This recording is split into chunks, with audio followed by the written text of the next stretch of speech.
Saudara terkasih, kita telah memahami dengan baik apa yang sedang terjadi di tengah-tengah kita, baik dalam lingkup yang paling luas hingga yang terdekat dalam hidup kita.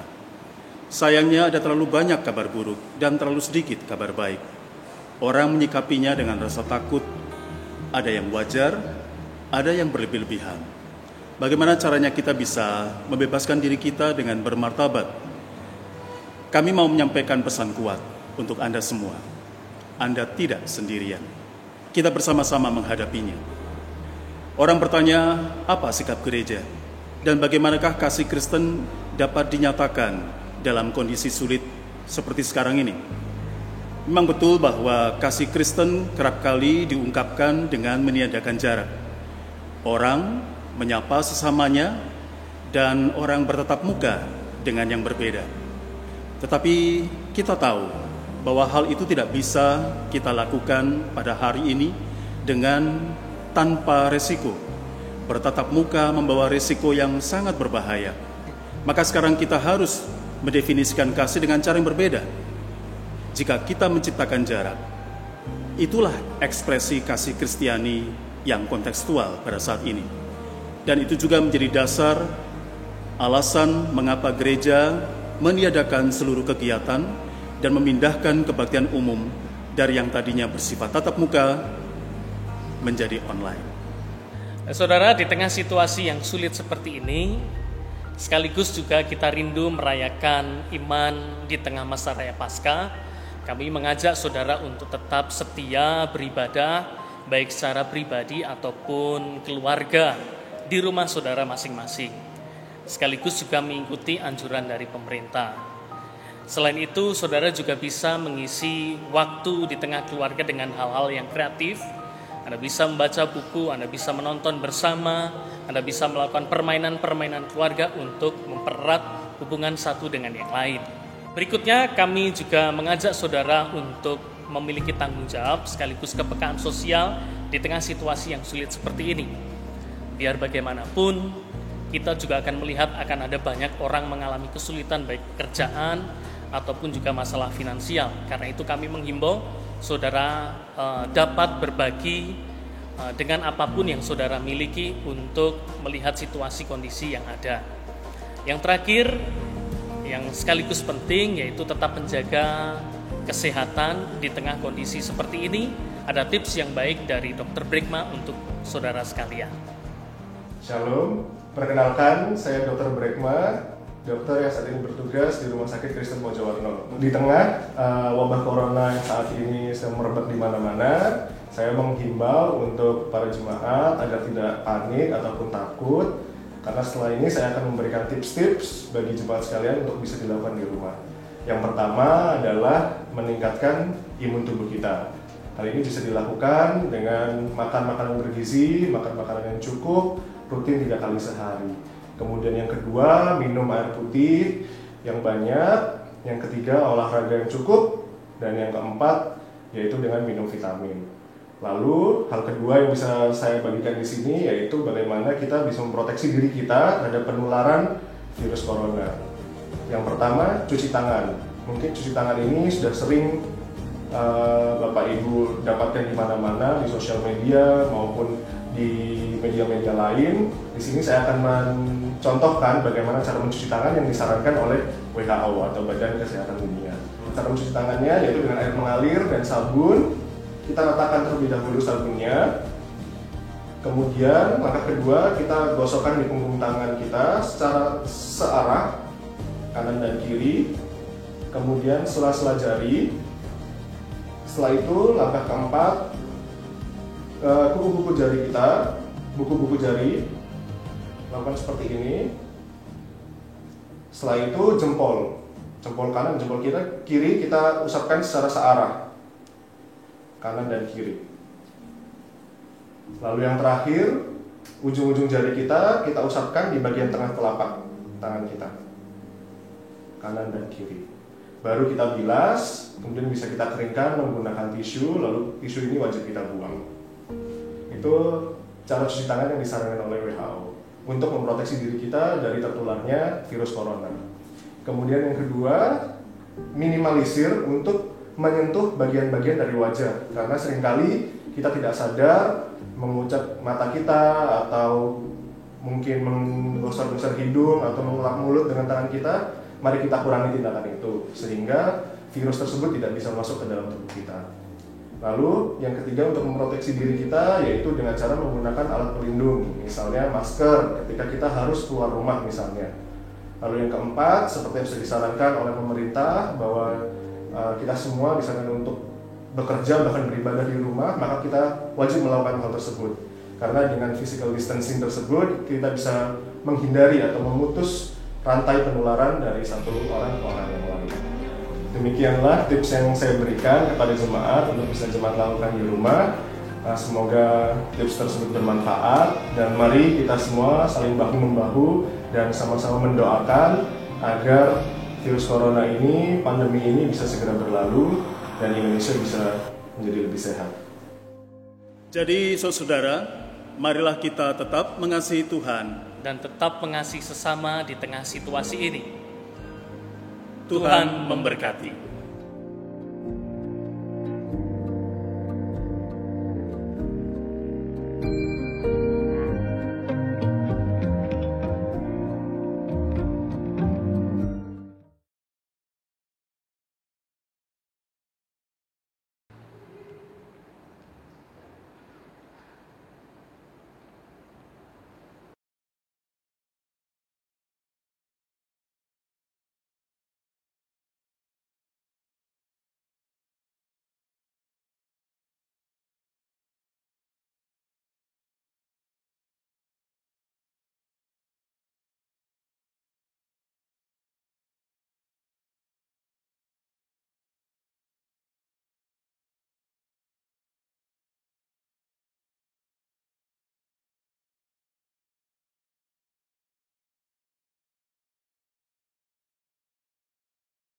Wartalisan Minggu 29 Maret 2020. Selamat pagi dan selamat beribadah kepada anggota jemaat dan simpatisan GKI Sidoarjo yang mengikuti kebaktian ibadah Minggu 29 Maret 2020 di rumah masing-masing. Kebaktian Minggu Prapaskah 5 hari ini dilayani oleh Pendeta Leonard Andrew Emmanuel dengan tema Memaknai Pengharapan. Majelis dan jemaat menyampaikan terima kasih atas pelayanannya. Beberapa wartalisan yang perlu digarisbawahi. Yang pertama, sehubungan dengan mewabahnya virus corona COVID-19 dan berdasarkan surat pemberitahuan yang dikeluarkan oleh Majelis Jemaat GKI Sidoarjo, maka kami menyampaikan bahwa segala kegiatan ataupun acara gereja diliburkan untuk sementara waktu sampai dengan 30 April 2020. Mohon perhatian jemaat. Yang kedua, kebaktian umum pemuda, kebaktian anak, dan kebaktian remaja pada hari Minggu tanggal 5 April 2020 akan dilayankan secara online melalui YouTube. Alamat YouTube akan diinformasikan melalui web GKI Sidoarjo. Bagi jemaat yang tidak dapat mengakses YouTube, dapat menggunakan liturgi ibadah pribadi atau liturgi ibadah keluarga yang akan di-share melalui WhatsApp grup GKI Sidoarjo. Majelis menyampaikan selamat ulang tahun kepada saudara-saudara yang diberikan usia bertambah. Kiranya Tuhan Yesus senantiasa memberkati kehidupan saudara. Jemaat dipersilakan berdiri. Ya Bapa, sumber hidup dan cinta kasih, karena datangnya panggilan. Ya Kristus, jalan hidup dan sang penuntun, arahkan langkah kami mengikuti jalan salib-Mu. Ya Roh Kudus, pemelihara hidup dan sang penghibur, karuniakanlah kami hati yang senantiasa berharap pada belas kasih-Mu. Kita akan pujikan NKP 3 bait 1 dan terpujilah Allah.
Saudara yang terkasih dalam Tuhan, marilah kita memulai ibadah kita dengan pengakuan bahwa pertolongan kita adalah dalam nama Tuhan yang menjadikan langit dan bumi.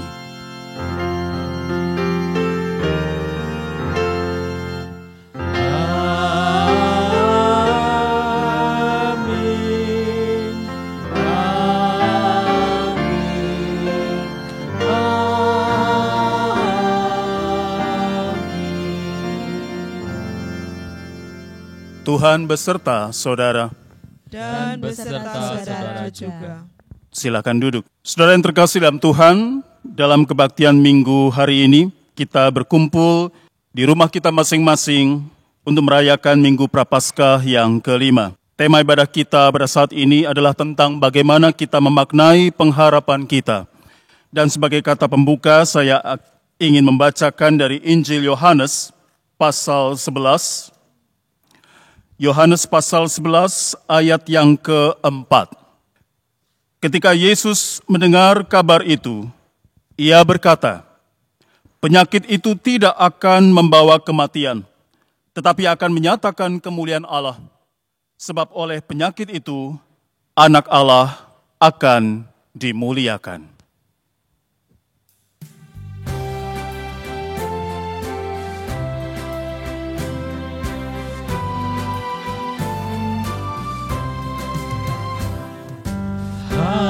Harapkan Tuhan, hai jiwaku,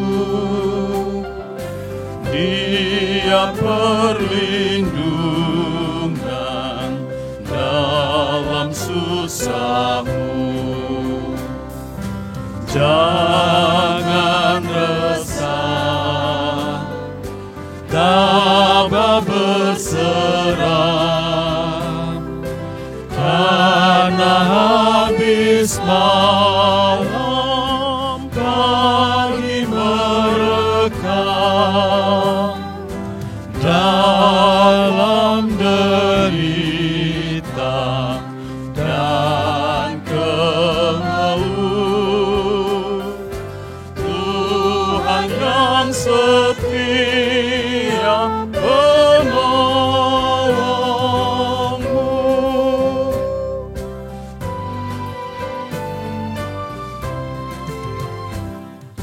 Harap akan Tuhan, hai jiwaku,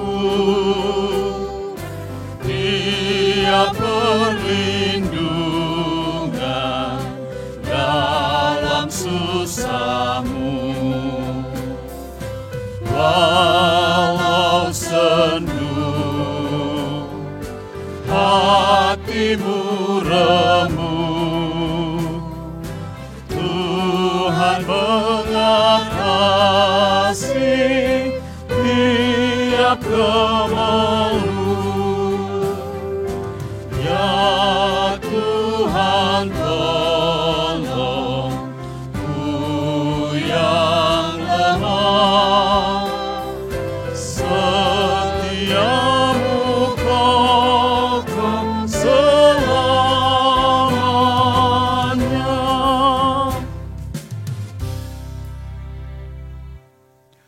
Mari kita berdoa. Bapa penuh cinta, dalam suasana di mana banyak cinta dipertaruhkan, orang kehilangan kekasihnya. Kehidupan menjadi begitu rapuh. Oleh sebab dia yang kemarin sehat, tiba-tiba hari ini berangkat. Engkau yang punya kehidupan. Engkau juga yang tahu rahasia dari kematian. Maka kami memilih dalam ketidaktahuan kami untuk hanya berserah kepadamu saja. Berikanlah penghiburan bagi kami semua. Di tengah-tengah banyak kesedihan dan kedukaan.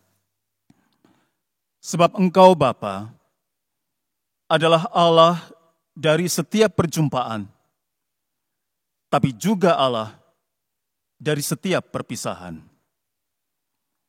Tapi kami percaya, bahkan maut sekalipun tak akan dapat memisahkan kami dari kasih-Mu yang kami jumpai dan kami temukan dan kami miliki di dalam Yesus Kristus Tuhan kami. Maka berikanlah kepada kami kekuatan, sebab kami tak selalu kuat. Ampunilah kami, jika kami tidak memilih untuk senantiasa percaya kepadamu. Ampunilah kami, jika kami percaya bahwa kebangkitan adalah perkara besok dan bukan sekarang. Ampunilah kami, jika kami memilih untuk ditaklukkan oleh rasa takut dan bukan dimenangkan oleh kebangkitan Yesus. Tuhan, tolonglah kami, justru pada masa-masa sulit ini, pada saat-saat berat ini, kami membutuhkan kehadiran-Mu. Engkau yang sudah hadir jauh sebelum kami memintanya. Rahmat-Mu yang mengampuni setiap kami, juga membebaskan kami dari segala dosa dan rasa takut. Terpujilah nama-Mu. Di dalam Kristus Tuhan, Dia yang menghadapi sendiri maut itu. Dia yang mengalaminya, tapi Dia juga yang bangkit dari maut. Di dalam Dia, kami berdoa dan meminta segala kekuatan. Amin.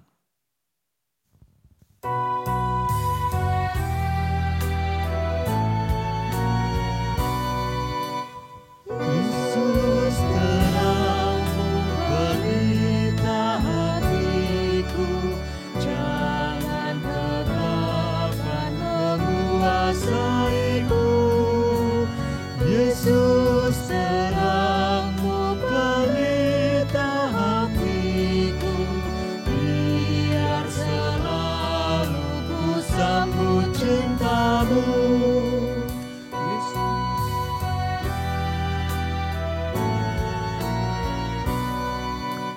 Yesus terangmu, pelita hatiku, jangan kegelapan menguasaiku.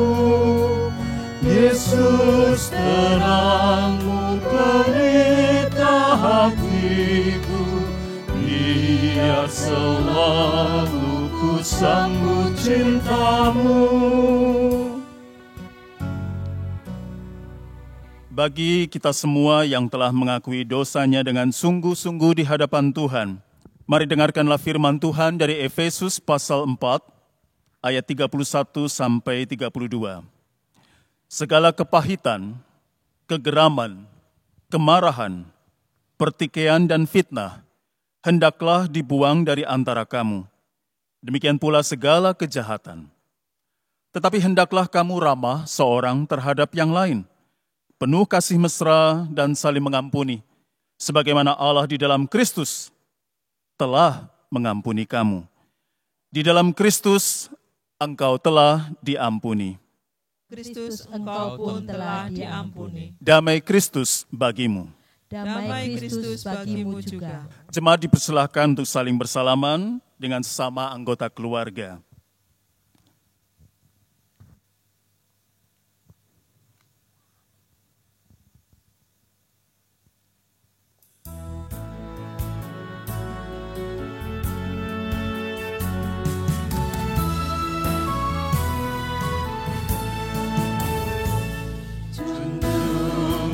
Yang ku pilih, Yesusku penebus,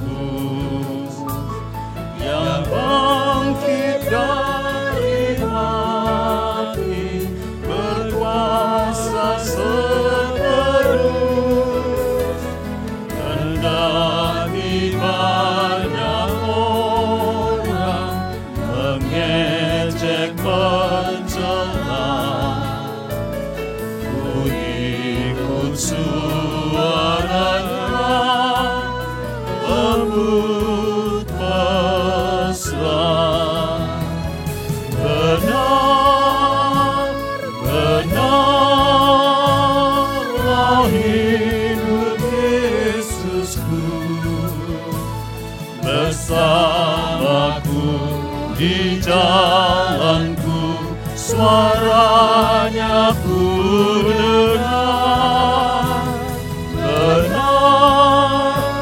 Benarlah hidup Yesusku, di mana Dia ku dengar, di dalam hatiku.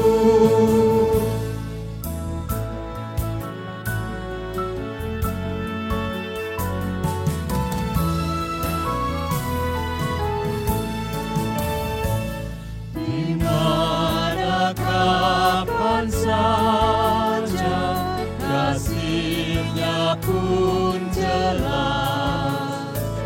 Di saat ku gelisah, hiburku lekas.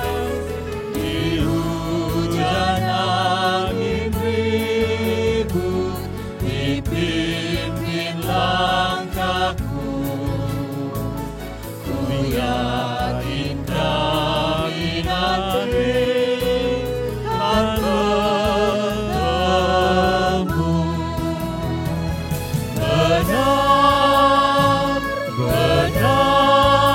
Benarlah hidup Yesusku, bersamaku di jalanku, suaranya ku dengar.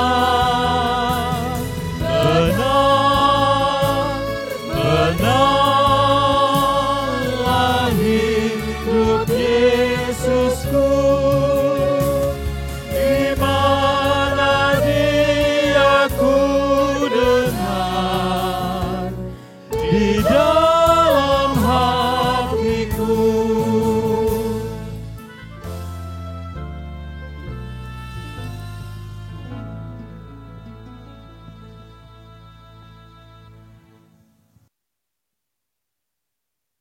Mari kita berdoa. Bapa, terpujilah nama-Mu yang tetap mengundang kami untuk berhimpun sebagai gereja di rumah kami masing-masing.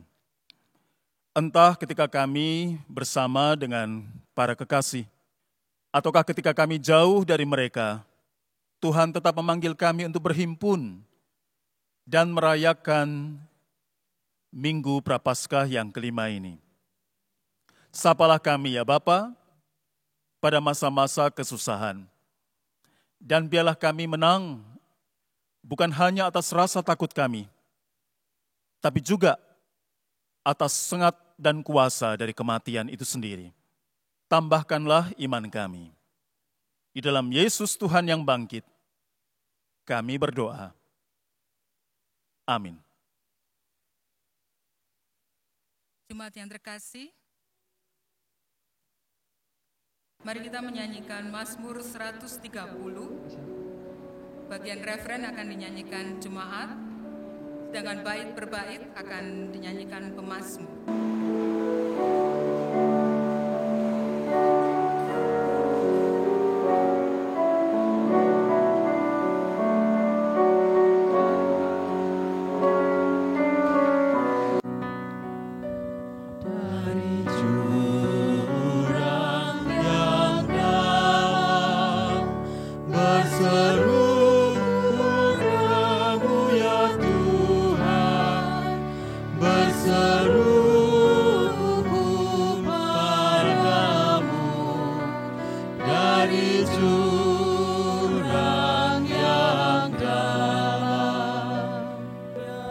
Tuhan dengarkanlah suaraku.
berseruku padamu dari jurang yang dalam.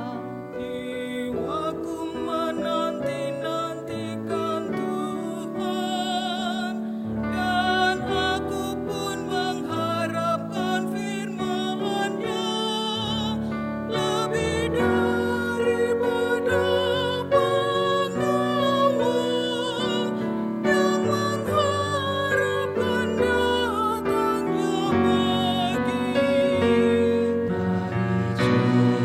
Jurang yang dalam berseruku padamu ya Tuhan, berseruku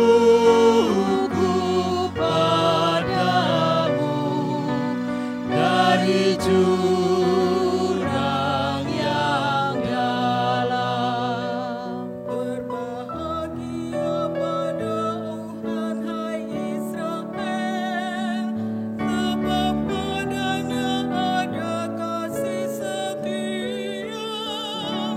Banyak Dia lakukan pembebasan, Dia yang kan bebaskan kita dari dosa.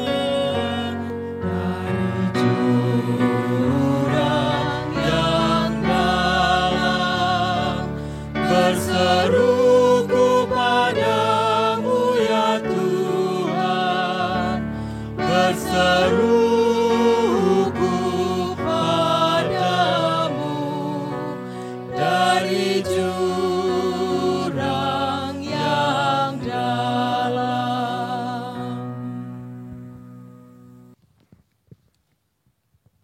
Injil Tuhan kita Yesus Kristus menurut Yohanes pasal yang ke-11 ayat 1 sampai 45. Injil Yohanes pasal 11. Kita baca mulai ayat yang pertama. Demikian sabda Tuhan. Ada seorang yang sedang sakit, namanya Lazarus. Ia tinggal di Betania, kampung Maria dan adiknya Marta. Maria ialah perempuan yang pernah meminyaki kaki Tuhan dengan minyak mur dan menyekanya dengan rambutnya. Dan Lazarus yang sakit itu adalah saudaranya. Kedua perempuan itu mengirim kabar kepada Yesus, "Tuhan, Dia yang Engkau kasihi sakit." Ketika Yesus mendengar kabar itu, Ia berkata, "Penyakit itu tidak akan membawa kematian, tetapi akan menyatakan kemuliaan Allah, sebab oleh penyakit itu Anak Allah akan dimuliakan." Yesus memang mengasihi Marta dan kakaknya Lazarus. Namun setelah didengarnya bahwa Lazarus sakit, ia sengaja tinggal 2 hari lagi di tempat di mana ia berada. Tetapi sesudah itu, ia berkata kepada murid-muridnya, "Mari kita kembali lagi ke Yudea." Murid-murid itu berkata kepadanya, "Rabi, baru-baru ini orang-orang Yahudi mencoba melempari engkau. Masih maukah engkau kembali ke sana?" Jawab Yesus, "Bukankah ada 12 jam dalam satu hari? Siapa yang berjalan pada siang hari, kakinya tidak terantuk, karena ia melihat terang dunia ini. Tetapi jikalau seorang berjalan pada malam hari, kakinya terantuk, karena terang tidak ada di dalam dirinya." Demikianlah perkataannya, dan sudah itu ia berkata kepada mereka, "Lazarus saudara kita telah tertidur, tetapi aku pergi ke sana untuk membangunkan dia dari tidurnya." Maka kata murid-murid itu kepadanya, "Tuhan, jikalau ia tertidur, ia akan sembuh." Tetapi maksud Yesus ialah tertidur dalam arti mati. Sedangkan sangka mereka, Yesus berkata tentang tertidur dalam arti biasa. Karena itu Yesus berkata dengan terus terang, Lazarus sudah mati. Tetapi syukurlah aku tidak hadir pada waktu itu, sebab demikian lebih baik bagimu, supaya kamu dapat belajar percaya. Marilah kita pergi sekarang kepadanya. Lalu Thomas yang disebut Didimus berkata kepada teman-temannya, yaitu murid-murid yang lain, marilah kita pergi juga untuk mati bersama-sama dengan dia. Maka ketika Yesus tiba, didapatinya Lazarus telah 4 hari berbaring di dalam kubur. Betania terletak dekat Yerusalem, kira-kira 2 mil jauhnya.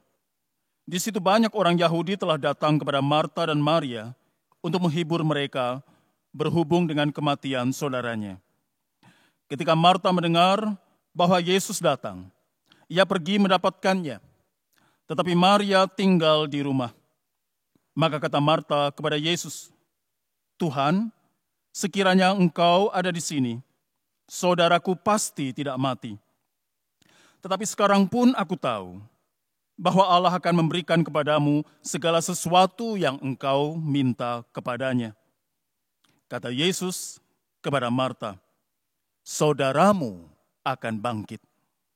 Kata Marta kepadanya, aku tahu bahwa ia akan bangkit pada waktu orang-orang bangkit pada akhir zaman. Jawab Yesus, akulah kebangkitan dan hidup. Barang siapa percaya kepadaku, ia akan hidup walaupun ia sudah mati. Dan setiap orang yang hidup dan yang percaya kepadaku tidak akan mati selama-lamanya. Percayakah engkau akan hal ini? Jawab Marta, ya Tuhan, aku percaya bahwa engkaulah Mesias anak Allah, dia yang akan datang ke dalam dunia. Dan sudah berkata demikian, ia pergi memanggil saudaranya Maria dan berbisik kepadanya, Guru ada di sana, dan ia memanggil engkau. Mendengar itu Maria segera bangkit, lalu pergi mendapatkan Yesus. Tetapi waktu itu Yesus belum sampai ke dalam kampung itu. Ia masih berada di tempat Marta menjumpai dia. Ketika orang-orang Yahudi yang bersama-sama dengan Maria di rumah itu untuk menghiburnya, melihat bahwa Maria segera bangkit dan pergi keluar, mereka mengikutinya, karena mereka menyangka bahwa ia pergi ke kubur untuk meratap di situ. Setibanya Maria di tempat Yesus berada dan melihat dia, tersungkurlah ia di depan kakinya dan berkata kepadanya, Tuhan, sekiranya engkau ada di sini, saudaraku pasti tidak mati.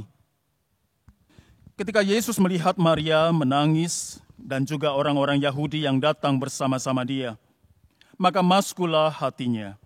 Ia sangat terharu dan berkata, di manakah dia kamu baringkan? Jawab mereka, Tuhan, marilah dan lihatlah. Maka menangislah Yesus. Kata orang-orang Yahudi, lihatlah betapa kasihnya kepadanya. Tetapi beberapa orang di antaranya berkata, ia yang memelekkan mata orang buta, tidak sanggupkah ia bertindak sehingga orang ini tidak mati? Maka maskulah pula hati Yesus. Lalu ia pergi ke kubur itu. Kubur itu adalah sebuah gua yang ditutup dengan batu. Kata Yesus, angkat batu itu. Marta, saudara orang yang meninggal itu, berkata kepadanya, Tuhan, ia sudah berbau, sebab sudah 4 hari ia mati. Jawab Yesus, bukankah sudah kukatakan kepadamu, jikalau engkau percaya, engkau akan melihat kemuliaan Allah. Maka mereka mengangkat batu itu. Lalu Yesus menengadah ke atas dan berkata, Bapa, aku mengucap syukur kepadamu, karena engkau telah mendengarkan aku. Aku tahu bahwa engkau selalu mendengarkan aku. Tetapi oleh karena orang banyak yang berdiri di sini mengelilingi aku mengatakannya supaya mereka percaya bahwa engkaulah yang telah mengutus aku. Dan sudah berkata demikian, berserulah ia dengan suara keras, Lazarus, marilah keluar. orang yang telah mati itu datang keluar. Kaki dan tangannya masih terikat dengan kain kafan, dan mukanya tertutup dengan kain peluh. Kata Yesus kepada mereka, "Bukalah kain-kain itu, dan biarkan ia pergi." Demikianlah saudara Injil Yesus Kristus. Berbahagialah mereka yang mendengarkan firman Allah dan yang memeliharanya. Hosiana. Hosiana, Hosiana, Hosiana.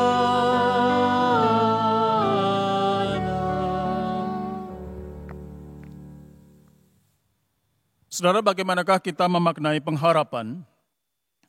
Justru pada masa ketika kita tidak punya banyak alasan untuk berharap. Kita berjumpa dengan 3 tokoh dalam cerita kita. Mereka bersaudara, Marta, Maria, dan sang kakak yang bernama Lazarus. Mereka tinggal di sebuah kota kecil di Betania, tidak terlalu jauh dari kota besar Yerusalem.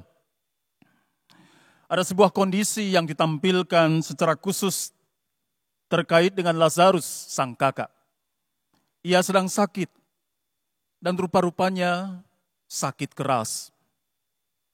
Sakit itu membuat Lazarus berhadap-hadapan dengan maut.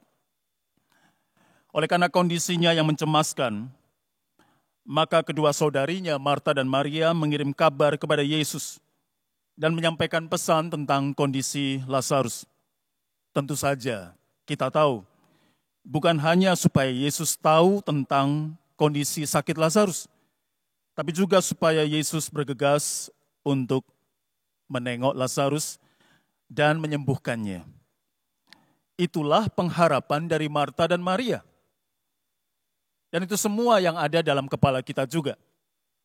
Setiap kali ada kepedihan di antara kita, seorang kekasih jatuh sakit, pergi ke rumah sakit, berhari-hari, berminggu-minggu dirawat di rumah sakit, bukannya membaik, tapi kian memburuk. Sampai pada waktu dokter datang dan berkata bahwa semua upaya telah dikerahkan dan tidak ada kemajuan.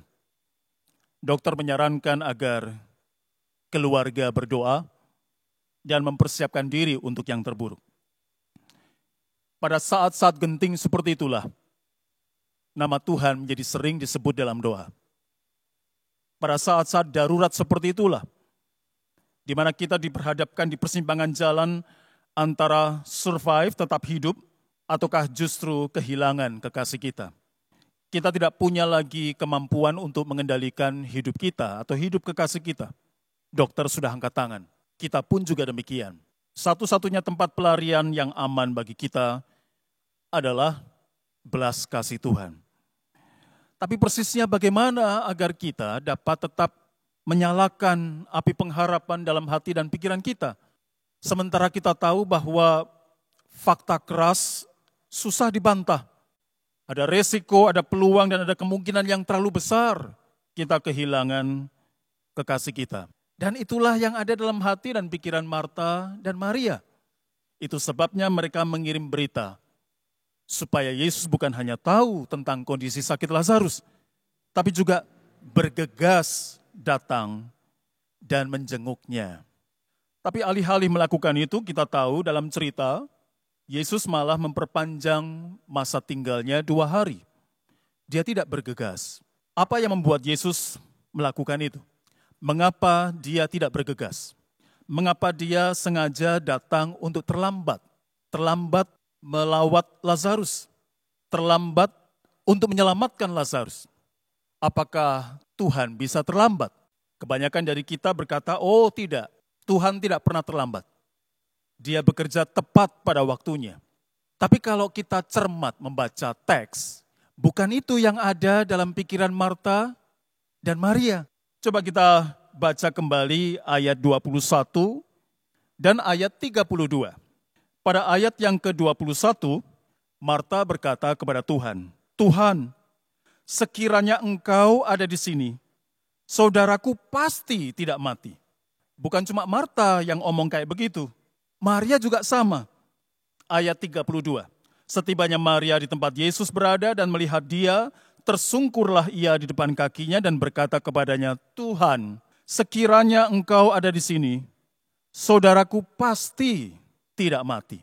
Anda lihat, dua ayat itu berangkat dari dua mulut yang berbeda, tapi dari satu pikiran yang sama.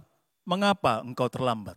Jika engkau tidak terlambat, jika engkau hadir di sini ketika Lazarus berhadap-hadapan dengan maut, niscaya ia dapat diselamatkan. Pasti ia tidak mati. Bagi Marta dan Maria, Tuhan bisa terlambat bekerja, terlambat menyelamatkan. Itu sebabnya banyak orang hari-hari ini marah kepada diri sendiri, marah kepada orang lain, marah kepada pemerintah yang dianggap lamban bekerja, marah kepada musuh yang tak punya wajah, marah juga kepada Tuhan. Bagaimana orang-orang yang marah bisa berpengharapan? Kalau orang tidak marah, mungkin mereka menggugat. Mungkin mereka mempertanyakan kuasa Tuhan. Atau mungkin ada yang mengambil sikap yang berbeda. Orang masa bodoh, orang tidak peduli dengan anjuran untuk tetap tinggal di rumah. Orang tetap menjalani hidup seperti biasa. Ada banyak orang yang bersikap hati-hati dalam hidup, tapi oleh karena ada orang lain yang ceroboh, ia menuai akibat buruk. Banyak orang seperti itu. Kalau begitu, apa alasan untuk tetap berhati-hati? Jika banyak orang di kota kita, jika banyak orang di sekitar kita tidak bersikap mawas diri, menjaga dirinya untuk tidak menularkan penyakit, atau membiarkan orang lain untuk bertatap muka dengannya tanpa proteksi, tanpa pertahanan, kita melihat banyak orang bersikap ceroboh seperti itu. Tapi kita juga berusaha berpikir positif. Ada banyak orang yang mata pencahariannya memaksa dia bekerja keluar rumah. Bukan karena dia tidak ingin melindungi dirinya dan anggota keluarganya dari risiko penularan virus. Tapi kalau dia tidak bekerja harian, maka tidak ada penghasilan. Mau tidak mau demi supaya keluarga bisa makan, orang harus keluar rumah. Orang harus mengambil risiko dalam pekerjaan yang menuntut tatap muka. Berhadap-hadapan dengan kemungkinan bahwa dia tertular atau menularkan penyakit kepada orang lain. Dan orang-orang dengan risiko kerja seperti ini ada banyak jumlahnya di masyarakat kita, di bangsa kita. Entah apapun sikap banyak orang dalam situasi yang sulit seperti ini, semua kita diperhadapkan pada kemungkinan-kemungkinan yang tidak mudah.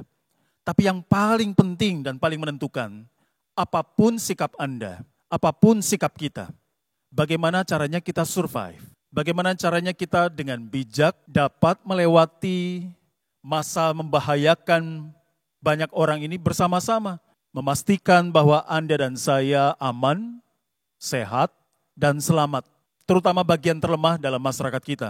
Kaum senior, bayi-bayi, orang dengan penyakit bawaan, mereka harus dilindungi. Mereka harus mendapatkan treatment atau perlakuan yang lebih hati-hati. Dan jangan kemudian kita sembrono dan mengobral tata cara berperilaku yang tidak bertanggung jawab. Dan persis disitulah persoalan kita. Bagaimana melalui perbuatan dan perilaku kita, kita mengekspresikan pengharapan kita bahwa Tuhan tahu yang terjadi. Dan Dia tidak menganggur, Dia bekerja. Sepertinya Dia terlambat.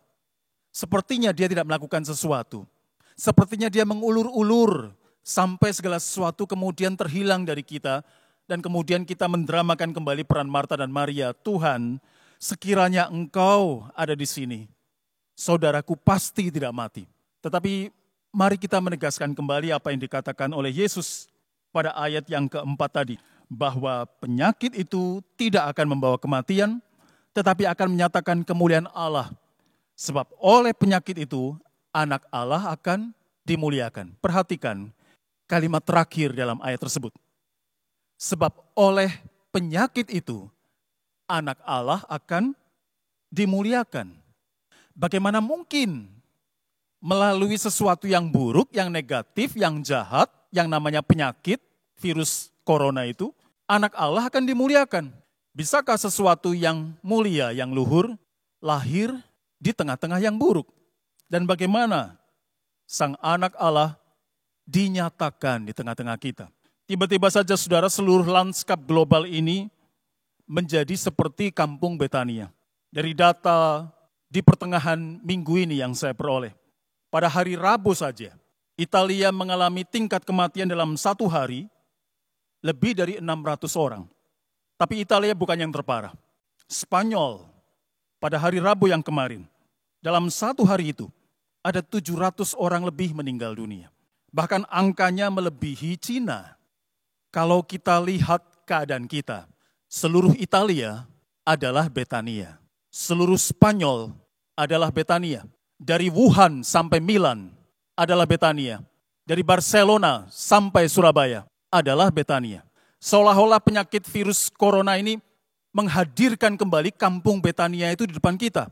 Kita melihat drama antara Yesus dan maut yang merenggut nyawa Lazarus di depan mata kita dan tergelar dengan jelas, dengan gamblang.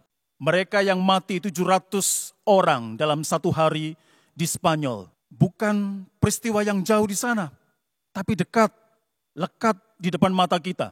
Media dan kamera yang tidak pernah tidur membawa seluruh drama dan tragedi kemanusiaan itu persis depan kita.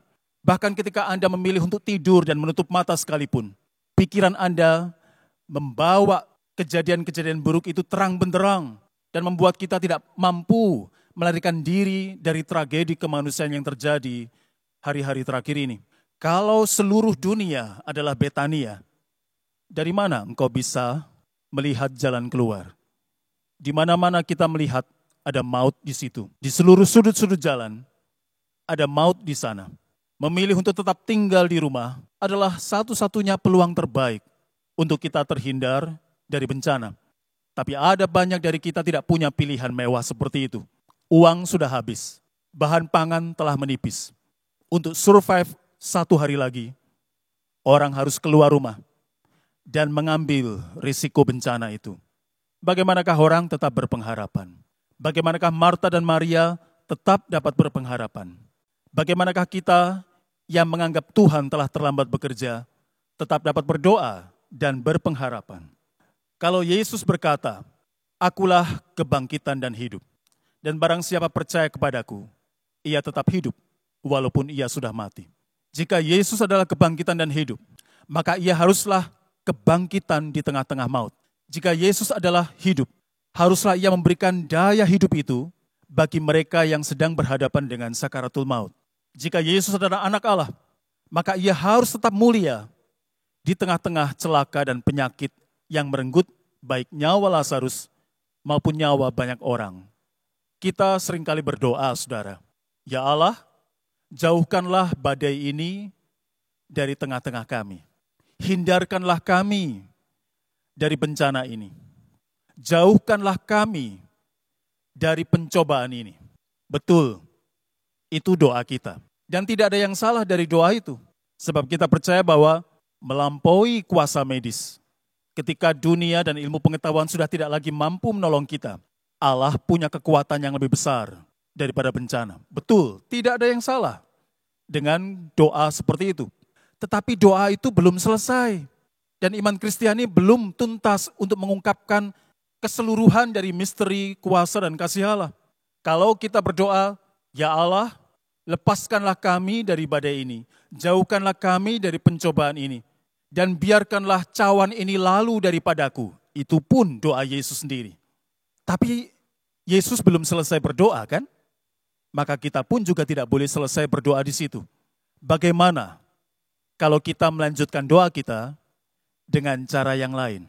Jika Allah mengizinkan agar bencana ini masih lama harus kita tanggung, dan masa darurat masih harus lama kita alami, bagaimana kalau kita menemukan Allah di dalam badai ini? Maka berdoalah seperti ini. "Ya Allah, kalau boleh, biarlah badai ini berlalu dari kami. Kalau boleh, singkirkanlah bencana ini selekas mungkin. Kalau boleh, usirlah kuasa maut itu dari Lazarus dan dari para kekasih kami. Tetapi jika Engkau menghendaki agar kami menghadapi badai ini, maka izinkan kami untuk menemukan Engkau di tengah-tengah badai itu. Izinkan kami untuk menjumpai Engkau di tengah bencana ini. Izinkan kami, sama seperti Engkau mengizinkan Yesus untuk menghadapi salibnya, tidak lari darinya, berhadap-hadapan dengan maut, dan bisa dikalahkan dan ditundukkan oleh maut itu. Tetapi dalam iman kami menghadapinya, kami percaya maut bukanlah kata terakhir. Pada akhirnya Lazarus mati juga. Pada akhirnya Yesus pun disalib. Dan bisa jadi orang-orang di sekitar kita yang terpapar dan terinfeksi virus corona juga akan berpulang. Apakah kuasa Allah telah pergi dari kita? Tapi kalau kita melihat cerita kita, cerita itu belum kelar, belum tuntas, belum selesai. Memang Lazarus mati. Memang Yesus akhirnya disalib. Memang kemudian banyak orang meninggal dunia karena virus corona. Tapi cerita belum selesai. Bukankah Lazarus kemudian bangkit? Bukankah Yesus kemudian bangkit? Bukankah Anda dan saya percaya bahwa kelak kita akan bangkit? Kematian tidak boleh menjadi kata akhir dari kehidupan kita. Itulah sebabnya mengapa Yesus berkata, penyakit ini tidak akan membawa pada kematian. Yang mau Dia katakan adalah bahwa kematian bukan kata akhir dari kehidupan Lazarus. Lazarus memang akhirnya mati, tetapi itu belum selesai. Penyakit yang merenggut nyawa Lazarus pada akhirnya dikalahkan kuasanya oleh Yesus. Yesus membangkitkan Lazarus. Dan itu berarti kematian tidak menyelesaikan hidup Lazarus. Pada akhirnya seluruh riwayat Anda dan saya diperuntukkan bagi kehidupan, bagi kematian. Jika semua dunia adalah Betania, maka akhir dari cerita tentang Lazarus di Betania juga akan menjadi akhir dari cerita yang ada dari Wuhan sampai Milan, dari Barcelona sampai Surabaya. Kita akan bangkit, kita akan melewati pandemi ini. Kita akan melawan rasa takut dan menang darinya.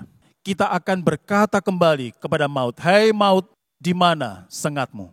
Hai maut, di mana kuasamu?" Pada akhirnya Allah tidak rela maut menjadi pemenang.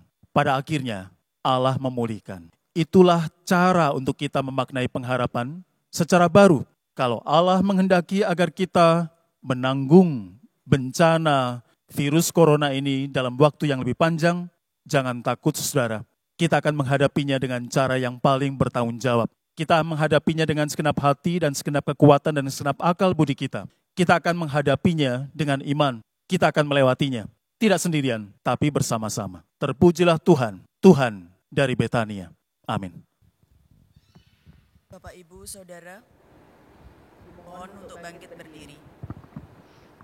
Marilah kita bersama dengan umat Allah di masa lalu, masa kini, dan masa depan, mengingat pengakuan iman pada janji baptisan kita menurut pengakuan iman rasmi demikian. Aku percaya kepada Allah, Bapa yang Maha Kuasa, Khalik langit dan bumi, Dan dan kepada Yesus Kristus, Anak yang tunggal Tuhan kita, yang dikandung daripada Roh Kudus, lahir dari anak darah Maria, yang menderita sengsara di bawah pemerintahan Pontius Pilatus, disalibkan, mati dan dikuburkan, turun ke dalam kerajaan maut. Pada hari yang ketiga, bangkit pula dari antara orang mati, naik ke surga, duduk di sebelah kanan Allah, Bapa yang Maha Kuasa. Dan dari sana Ia akan datang untuk menghakimi orang yang hidup dan yang mati. Aku percaya kepada Roh Kudus, gereja yang kudus dan am, persekutuan orang kudus, pengampunan dosa, kebangkitan orang mati, dan hidup yang kekal. Amin. Dipersilahkan.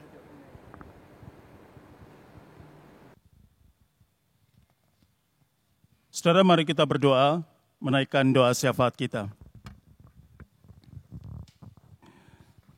Bapa, terpujilah nama-Mu yang telah memanggil kami untuk berhimpun dalam kebaktian sekarang ini. Kiranya kami mendapatkan kekuatan dari apa yang telah kami lakukan bersama-sama, baik sebagai pribadi, keluarga, maupun juga gereja. Kami berdoa ya Bapa, memohon penghiburan dari-Mu. Jika di antara kami ada banyak kekasih, saudara yang menanggung kesakitan, penderitaan dalam tubuh dan jiwa mereka, baik ketika mereka ada di rumah ataupun di rumah sakit, dekat ataupun jauh dengan kami.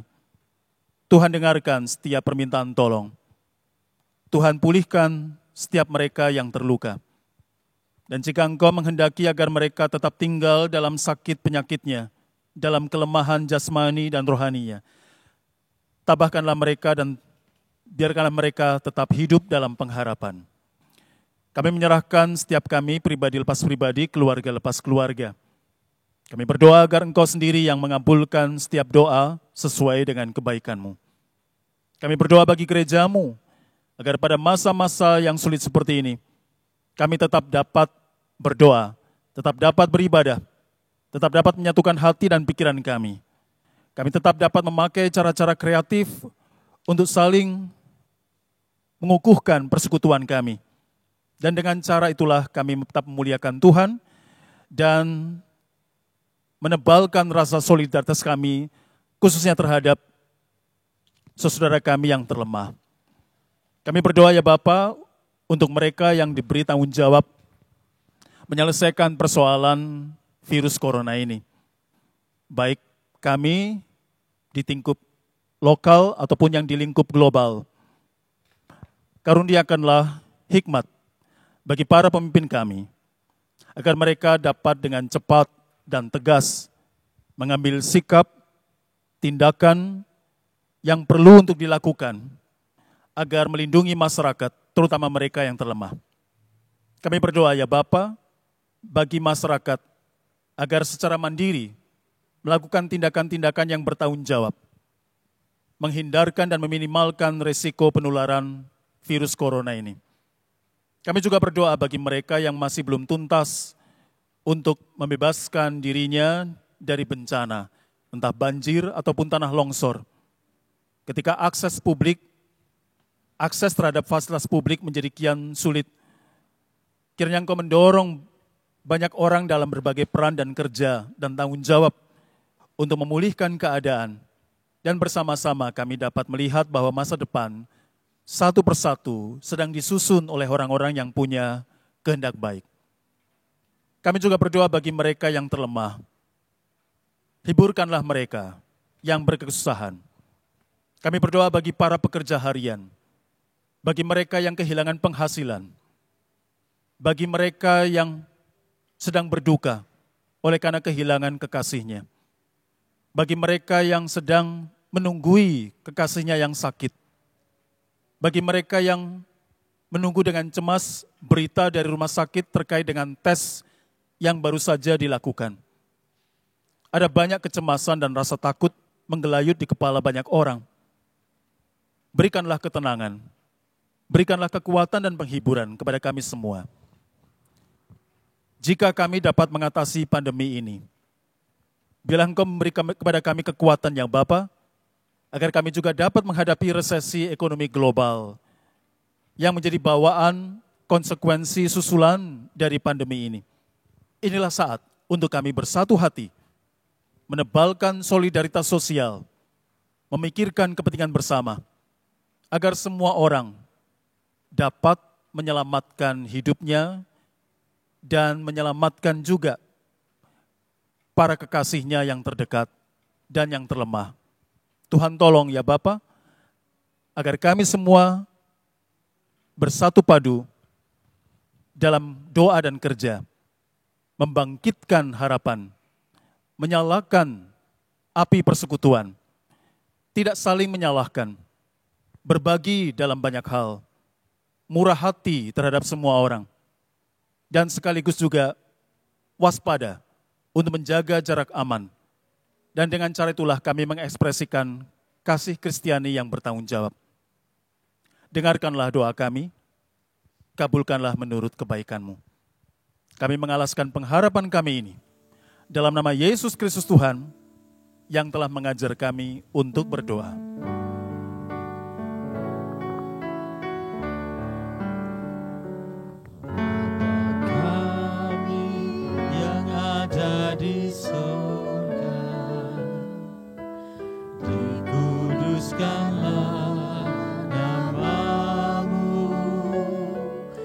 Datanglah kerajaanmu, jadilah kehendak-Mu di bumi seperti di surga. Beri kami hari ini makanan yang secukupnya. Ampuni salah kami seperti kami ampuni yang bersalah pada kami. Jangan bawa kami dalam pencobaan, melainkan lepaskan kami dari yang jahat. Sebab Kaulah yang punya kerajaan dan kuasa dan kemuliaan sampai selama-lamanya.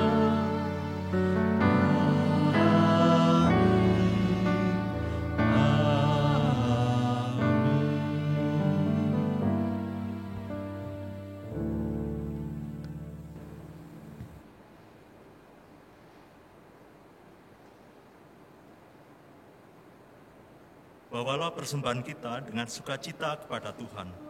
Dengarlah firman Tuhan dari 2 Korintus pasal yang ke-9 ayat ke-7. Hendaklah masing-masing memberikan menurut kerelaan hatinya, jangan dengan sedih hati atau karena paksaan. Sebab Allah mengasihi orang yang memberi dengan sukacita.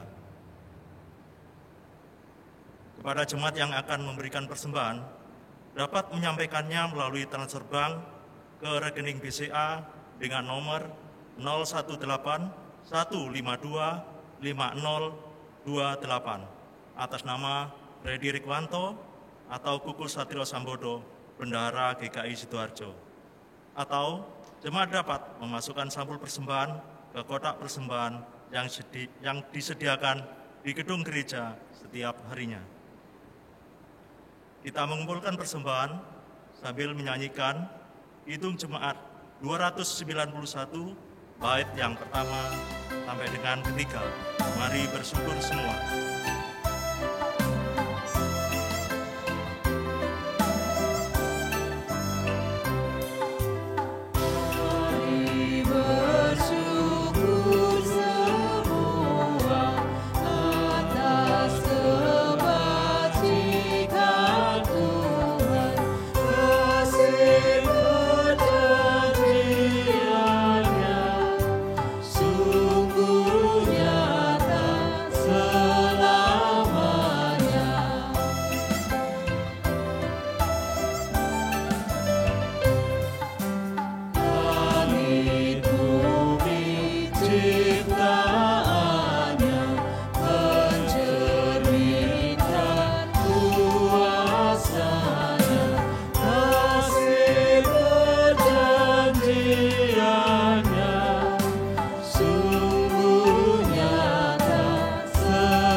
Terpujilah nama-Mu Tuhan, Allah Bapa yang Maha Kasih.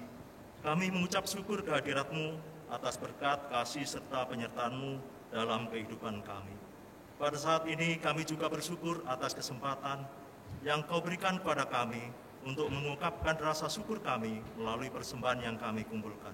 Kiranya Engkau layakkan, sucikan dan kuduskan persembahan kami ini ya Tuhan.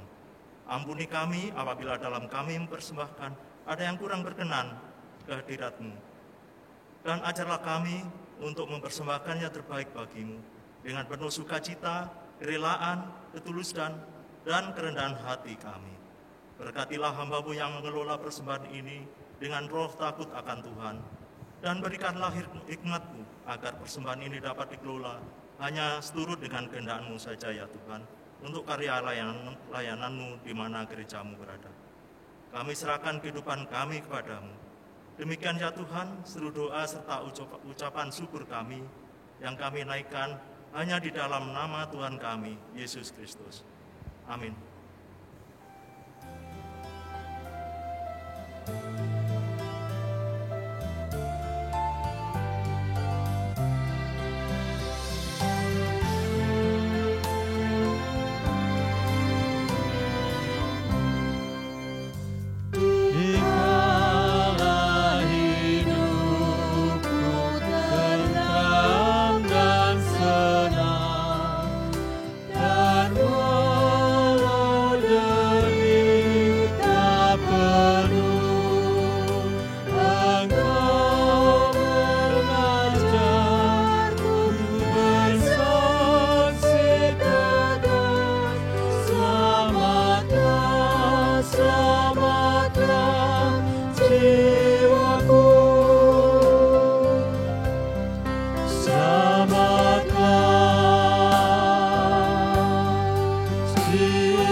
Saudara, arahkanlah hatimu kepada Tuhan. Kami mengarahkan hati kami kepada Tuhan. Jadilah saksi Kristus. Syukur kepada Allah. Terpujilah Tuhan, kini dan selamanya. Maka terimalah berkat-Nya. Tuhan memberkati dan melindungimu. Dia menjagaimu dalam setiap pergumulan. Dia menemani dan merasakan keputusasaanmu. Dia merengkuhmu dalam kehangatan dan memperlengkapimu dengan pengharapan. Sampai pada saat kita bertemu lagi, kiranya persekutuan kasih Allah Bapa, Anak dan Roh Kudus senantiasa menyertai engkau, kini dan selamanya. Amin.